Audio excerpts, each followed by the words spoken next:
আসসালামু আলাইকুম। আমরা এখন দেখব combined to bank officer IT ICT প্রশ্ন সমাধান গণিত পার্ট 2 অঙ্ক শুরু হবে 21 নম্বর অঙ্ক দিয়ে। 21 নম্বর অঙ্ক ছিল the diameter of two circles are the side of a square and the diagonal of the square, the ratio of the area of the smaller circle and the larger circle is. তো বলা আছে একটা square কল্পনা করতে হবে। স্কোয়ারের বাহুর দৈর্ঘ্য হচ্ছে একটা বৃত্তের ডায়ামিটার এবং এই স্কোয়ারেরই কর্ণ অর্থাৎ ডায়াগোনাল, এই কর্ণটা হচ্ছে আরেকটা বৃত্তের, এইটার কর্ণ হবে হচ্ছে, যদি বাহুর দৈর্ঘ্য আমরা এ ধরি তাহলে কর্ণ হবে হচ্ছে √2a। তাহলে এটা হবে এটার ডায়ামিটার আর এই এ হবে এই বৃত্তের ডায়ামিটার। তো তাদের এরিয়ার রেশিও বের করতে বলা হয়েছে। তো বৃত্তের সূত্র আমরা জানি পাই আর স্কোয়ার।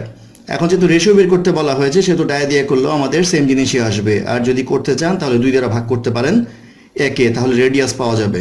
অর্থাৎ এইভাবে করতে গেলে a/2 আসবে, এটাকে করতে গেলে √2a/2, এটা রেডিয়াস আসবে হচ্ছে a/√2, অর্থাৎ পাই আর স্কোয়ার। এই আর এর মান এটা বসাতে হবে, এখানে আর এর মান বসাতে হবে a/2। তো ইচ্ছা করলে ডায়ামিটারও বসানো যায়, যেহেতু আমরা রেশিও বের করবো। তো আমরা ডায়ামিটার দিয়েই করি, সেহেতু পাই a স্কোয়ার আসবে এটার এরিয়া, আর এটার এরিয়া আসবে হচ্ছে পাই √2a হোল স্কোয়ার, অর্থাৎ এটা আসবে হচ্ছে 2πa স্কোয়ার আর এটা আসছে হচ্ছে পাই a স্কোয়ার। এখন আমাদের দুইটা রেশিও বের করতে বলা হয়েছে। রেশিও বের করতে গেলে আমরা লিখবো হচ্ছে pi a square is to 2πa square. তাহলে এটা রেশিও করলে আসবে 1:2, অর্থাৎ 1:2 হবে এই কোশ্চেনের অ্যান্সার। তারপর অঙ্ক নাম্বার 22। নাম্বার 22-তে বলা আছে two circles of equal radii touch externally at a point P, a point T on the tangent at P. Tangent TQ and T are drawn to the circle with points of contact Q and R respectively. The relation of TQ and TR is, অর্থাৎ বলা আছে দুইটা বৃত্ত পরস্পরকে P বিন্দুতে স্পর্শ করে। তো এখানে যদি একটা ট্যানজেন্ট আঁকি আমরা, এটা PT, তাহলে এটা যদি আমরা T ধরি, এখন বলা আছে এখানে আরেকটা ট্যানজেন্ট হবে আর এই পাশে আরেকটা ট্যানজেন্ট হবে। তো এইটা আসবে হচ্ছে কিউ, এইটা আসবে হচ্ছে আর। তাহলে এখন জিজ্ঞাসা করা হয়েছে টি কিউ এবং টি আর এর মধ্যে সম্পর্ক কি। তো এটা বৃত্তের কেন্দ্র হলে এই যদি আমরা ট্যানজেন্ট পর্যন্ত আঁকি তাহলে এটা অবশ্যই লম্ব হবে, সেক্ষেত্রে এটা 90 ডিগ্রি হবে, এখানে এটা 90 ডিগ্রি হবে, আবার এটা 90 ডিগ্রি হবে।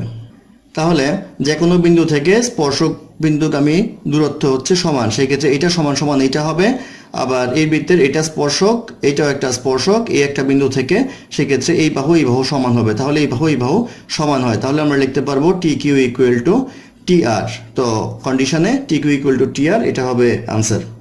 তারপর অঙ্ক নাম্বার 23। নাম্বার 23-তে বলা আছে পারসন রাইডস এ বাইসাইকেল রাউন্ড এ সার্কুলার পথ of radius 50 meter. The radius of the wheel of the bicycle is 50 centimeter. The cycle comes to the starting point from the first time in 1 hour. What is the number of revolutions of the wheel in 15 minutes? অর্থাৎ বলা আছে একটা বৃত্তাকার মাঠ ঘুরে আসবে বা circle ঘুরে আসবে, এটা রেডিয়াস হচ্ছে 50 মিটার, আর একটা চাকা আছে যে চাকার সাইকেল দ্বারা সে ঘুরবে, সেটা হচ্ছে 50 সেন্টিমিটার হচ্ছে তার রেডিয়াস। সেই ক্ষেত্রে আমরা এর পরিধি বের করব। 50 সেন্টিমিটার মানে হচ্ছে 0.5 মিটার, তাহলে পরিধি হবে হচ্ছে 2π আর। তো এটা লিখলে হয় 2π ইন্টু 0.5 ইকুয়াল টু হয় হচ্ছে পাই। পাই মিটার হচ্ছে এই হুইলের সার্কামফারেন্স, অর্থাৎ একবার ঘুরলে পাই মিটার যায়। তো যেতে হবে হচ্ছে এই পুরো রাস্তাটা ঘুরতে 1 ঘন্টা সময় লাগে। যদি 1 ঘন্টা সময় লাগে তাহলে এইটার সার্কামফারেন্স হবে 2π আর হচ্ছে এখানে 50, তাহলে 100π, এটা হচ্ছে সার্কামফারেন্সটা। তো এইটুকু ঘুরতে সময় লাগে হচ্ছে 1 ঘন্টা। তো একবার ঘুরে হচ্ছে পাই মিটার, তাহলে 100 পাই ঘুরে হচ্ছে divide by pi equal to 100 বার ঘুরতে হবে চাকাটা এই টোটালটা ঘুরে আসতে, অর্থাৎ এইখান থেকে এই স্টার্টিং পয়েন্টটা আবার আসতে তার 100 বার ঘুরতে হবে। তো 100 বার ঘুরে হচ্ছে এইটুকু আসতে সময় লাগে হচ্ছে 1 ঘন্টা, অর্থাৎ 1 ঘন্টায় ঘুরে হচ্ছে 100 বার। আমাদের জানতে চাওয়া হয়েছে 15 মিনিটে, 1 ঘন্টা মানে হচ্ছে 60 মিনিট, তাহলে 15 মিনিটে যদি আমরা বের করি তাহলে আসবে 100 divide by 60 into 15 equal to আসবে হচ্ছে 25, অর্থাৎ 25 বার রোটেশন হবে। তাহলে 25 হবে এই কোশ্চেনের অ্যান্সার। তারপর অঙ্ক নাম্বার 24। নাম্বার 24-এ বলা আছে in covering certain distance the speed of A and B are in ratio of 3:4, A takes 30 minutes more than B to reach the destination. The time taken by A to reach the destination is. তো A এবং B এর স্পিডের ratio দেওয়া আছে হচ্ছে 3:4। তো 3:4 হলে আমরা স্পিডটা ধরে নেই, একটা হচ্ছে 3x, একটা হচ্ছে 4x। এখন বলা আছে টাইমটা, তো এর টাইম লাগছে হচ্ছে 30 মিনিট বেশি। সেই ক্ষেত্রে A এর টাইম যদি B এর টাইম A হয়, তাহলে A এর টাইম হবে A প্লাস 30 মিনিট লাগবে। তাহলে এখন যদি আমরা ইকুয়েশন করি, তাহলে এই টাইম এবং এই টাইম সমান, অর্থাৎ যেহেতু 30 মিনিট বেশি লাগলো, এটা হচ্ছে speed into time equal to distance, অর্থাৎ এটা হচ্ছে সময়টা আমরা দিলাম মিনিটে, কারণ এই 30টা হচ্ছে মিনিটে। সেই ক্ষেত্রে আমরা করতে পারি হচ্ছে 3x into A plus 30 equal to 4x into A। তো x কাটাকাটি করলে আসবে হচ্ছে 3A plus 90 equal to 4A, বা A ইকুয়াল টু লেখা যায় হচ্ছে 90। তো আমাদের প্রশ্ন জানতে চাওয়া হয়েছে time taken by A to reach the destination. তো টাইম টেকেন A হচ্ছে, এর জন্য লাগে হচ্ছে A প্লাস 30, তাহলে আমরা লিখতে পারি 90 plus 30 equal to 120 minute. 120 minute মানে হচ্ছে 2 আওয়ার, তাহলে 2 আওয়ার হবে ইকুয়েশনের অ্যান্সার। তারপর অঙ্ক নাম্বার 25। নাম্বার 25 এ বলা আছে 2 lots of onion with equal quantity, one cost taka 10 per kg and other cost taka 15 per kg and mixed together, and the whole lot is sold at taka 15 per kg. What is the profit or loss? তো এখানে আমাদের ধরি x KG কিনলো 10 টাকা পার KG, আবারও same quantity x KG কিনলো 15 টাকা পার KG, তাহলে টোটাল কস্ট আসবে হচ্ছে 10x আর এটার টোটাল কস্ট আসবে হচ্ছে 15x। তাহলে টোটাল কস্ট প্রাইস আসবে হচ্ছে 25x। আবার 15 টাকা করে বিক্রি করলো, 15 টাকা করে আমরা ধরবো হচ্ছে x আর x, অর্থাৎ 2x পরিমাণ বিক্রি করলো 15 টাকা, কারণ ইকুইভ্যালেন্ট করতে হবে কোয়ান্টিটিটা। তাহলে এইটার কস্ট সেল প্রাইস আসবে হচ্ছে 30x। তাহলে সেলিং প্রাইস যেহেতু বেশি আছে কস্ট প্রাইস আছে, তাহলে এখানে প্রফিট হলো, তাহলে 30x minus 25x equal to হবে 5x।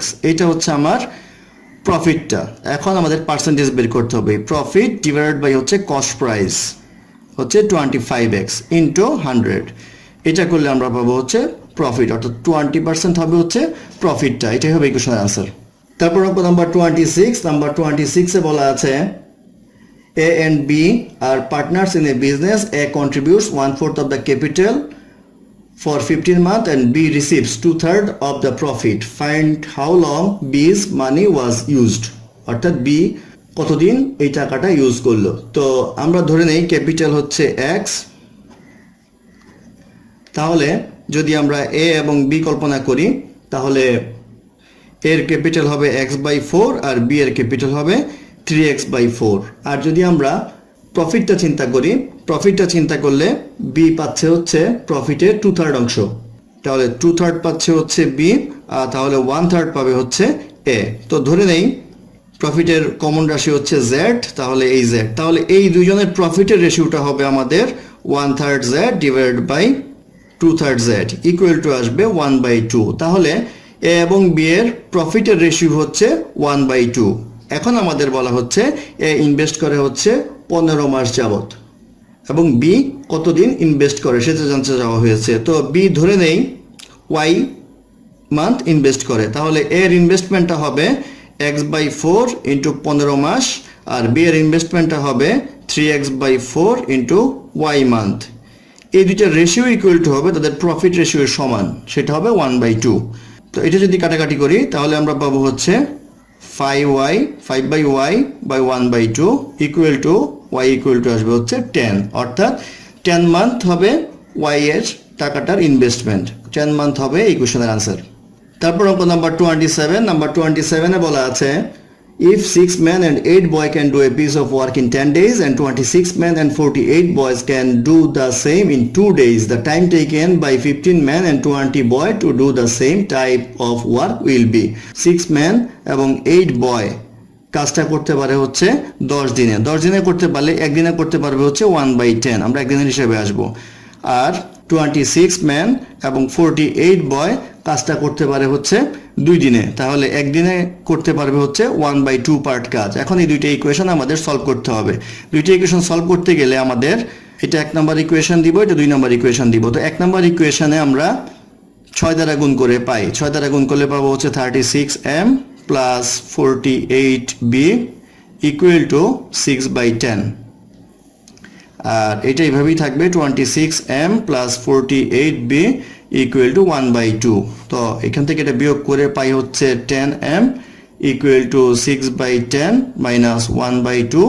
ক্যালকুলেশন করলে পাওয়া যাবে হচ্ছে 1/10। m ইকুয়াল টু পাওয়া যাবে 1/100। তাহলে এইটা একটা আসলো। এখন আমরা এই প্রথম ইকুয়েশনে m এর মানটা বসাবো। তো প্রথম ইকুয়েশনে m এর মানটা যদি বসাই তাহলে আমরা পাবো 8b equal to 1/10 minus 6m equal to 1/10 minus 6 into 1/100 equal to 1/10 minus 6/100 equal to পাওয়া যাবে 1/25। তাহলে 8b equal to আসবে 1/25, b equal to আসবে হচ্ছে 1/200। এখন আমাদের বের করতে বলা হয়েছে যে 15 ম্যান এবং 20 বয় করলে কতদিন সময় লাগবে। তো 15 ম্যান প্লাস 20 বয়, আমরা m এর মানটা বসাবো 15 into 100, 15 into 1/100 প্লাস 20 into 1/200। এটা ক্যালকুলেট করলে পাওয়া যাবে হচ্ছে 1/4। তো 1/4 পার্ট কাজ করতে পারে হচ্ছে 15 ম্যান এবং 20 বয় একদিনে, তাহলে সম্পূর্ণ কাজ করতে পারবে হচ্ছে 4 দিনে। তাহলে 4 days হবে এই কোশ্চেনের আনসার। তারপর অঙ্ক নাম্বার 28। নাম্বার 28 এ বলা আছে pipe A can fill a tank in 8 hours, pipe B can fill it in 6 hours if the both pipe are opened and after 2 hours pipe A is closed and the other pipe will fill the tank in how many minutes বা hours। তো A can fill the tank in 8 hours, B can fill the tank in 6 hours। তাহলে 1 ঘন্টায় করতে পারে হচ্ছে 1/8 আর এটা feel করতে পারে 1 ঘন্টায় 1/6। তাহলে দুজন যদি খোলা থাকে অর্থাৎ A প্লাস B যদি একসাথে কাজ করে খোলা থাকে পাইপ, তাহলে 1/8 প্লাস 1/6 ইকুয়াল টু আসবে 7/24। অর্থাৎ 7/24 পার্ট ফিল আপ হবে হচ্ছে 1 ঘন্টায়। এখন বলা আছে প্রথমে 2 ঘন্টা দুইটাই চালু ছিল, তাহলে 2 ঘন্টায় ফিল আপ হবে হচ্ছে 2 into 7/24 ইকুয়াল টু আসবে হচ্ছে 7/12। এটা হচ্ছে ফিল আপ হলো 2 ঘন্টায়, দুইটা নল খোলা থাকার কারণে। এখন আমরা রিমেইনিং কতটুকু আছে ট্যাঙ্কি সেটা বের করব। রিমেইনিং আছে হচ্ছে 1 minus 7/12 ইকুয়াল টু আসবে 5/12। এটা হচ্ছে আমাদের রিমেইনিং পার্ট। তো 5/12 যদি রিমেইনিং পার্ট হয়, 5/12 যেহেতু এটা বন্ধ করে দেওয়া হলো সেহেতু বি দ্বারা ফুলফিল করতে হবে। তো বি দ্বারা যদি ফিল আপ করতে হয়, বি সম্পূর্ণ অংশ ফিল আপ করে হচ্ছে 6 ঘন্টায়, তাহলে 5/12 অংশ ফিল আপ করবে হচ্ছে 6 into 5/12 ইকুয়াল টু হচ্ছে 5/2 ইকুয়াল টু 2.5 আওয়ারে, অর্থাৎ 2.5 আওয়ার টাইম লাগবে বা 2.5 অপশন যদি দেখেন তাহলে লেখা আছে 2.5, অর্থাৎ 2.5 ঘন্টা সময় লাগবে পাইপ বি দ্বারা বাকি অংশটুকু ফিল আপ করতে। এটাই হবে এই কোশ্চেনের আনসার। তারপর নাম্বার 29 এ বলা আছে train of length 150 metre takes 10 seconds to cross another train 100 meter long coming from the opposite direction. If the speed of first train is 30 km/h, what is the speed of the second train? তো প্রথম ট্রেনের গতিবেগ দেওয়া আছে 30 km/h। এটাকে যদি আমরা metre per second নেই তাহলে 30 into 1000 divided by 3600, এটা করলে পাওয়া যাবে হচ্ছে 25/3। এটা আসবে 25/3 মিটার পার সেকেন্ড। এটা হচ্ছে একটা ট্রেনের স্পিড। আরেকটা ট্রেনের স্পিড ধরে নিই আমরা x, যেহেতু অপোজিট ডিরেকশন অর্থাৎ সেম দিকে যাচ্ছে, এদিক থেকে আসতেছে এদিক থেকে আসতেছে, সেই ক্ষেত্রে স্পিডটা প্লাস হবে। তাহলে 25/3 প্লাস x, এটা হচ্ছে রেজাল্ট্যান্ট স্পিডটা। এই স্পিডে যাচ্ছে হচ্ছে 10 সেকেন্ড। তাহলে ইকুয়েশনটা আসবে 25/3 প্লাস x ইন্টু 10 সমান সমান হবে আমাদের একটা ট্রেনের দৈর্ঘ্য ছিল 100, একটা ট্রেনের দৈর্ঘ্য ছিল 150, টোটাল 250 মিটার দূরত্ব অতিক্রম করতে হয়েছে, সেই ক্ষেত্রে 250। এটা হবে ইকুয়েশন আমাদের। তো ইকুয়েশন থেকে আমরা যদি ক্যালকুলেট করে বের করেন তাহলে x এর মান আসবে হচ্ছে 50/3। এই 50/3 মিটার পার সেকেন্ড হচ্ছে একটা ট্রেনের গতিবেগ। তো 15/3 মিটার পার সেকেন্ডকে আমরা কিলোমিটার পার আওয়ারে নিব, তাহলে 50/3 ইন্টু 18/5 দিয়ে গুণ দিব, তাহলে আসবে কিলোমিটার পার আওয়ারে। এটা আসবে হচ্ছে 60 km/h। তো অপর ট্রেনের গতিবেগ ছিল 60 km/h। এটা হবে ইকুয়েশনের আনসার। তারপর অঙ্ক নাম্বার 30। নাম্বার 30 তে বলা আছে in the equatorial triangle ABC if sin 2 into a plus b minus c equal to 1 and tan b plus c minus a equal to √3, then the value of angle B is, তো এখানে আমরা দেওয়া আছে হচ্ছে sin 2 into a plus b minus c equal to 1 হচ্ছে sin 90 ডিগ্রির মান, তাহলে আমরা লিখতে পারি 2 into a plus b minus c equal to 90 degree, বা a plus b minus c equal to লেখা যায় 2 দ্বারা ভাগ করলে আসবে হচ্ছে 45 ডিগ্রি। আবার এই ক্ষেত্রে যদি আমরা দেখি এখানে দেওয়া আছে হচ্ছে tan b plus c minus a equal to tan √3, এটার ভ্যালুটা হচ্ছে tan 60 ডিগ্রির সমান, তাহলে tan বাদ যায়, তাহলে আসে b plus c minus a equal to 60 degree. তো আমাদের বের করতে হবে হচ্ছে b এর ভ্যালুটা। তো এটা একটা ইকুয়েশন আসলো, এটা আরেকটা ইকুয়েশন আসলো।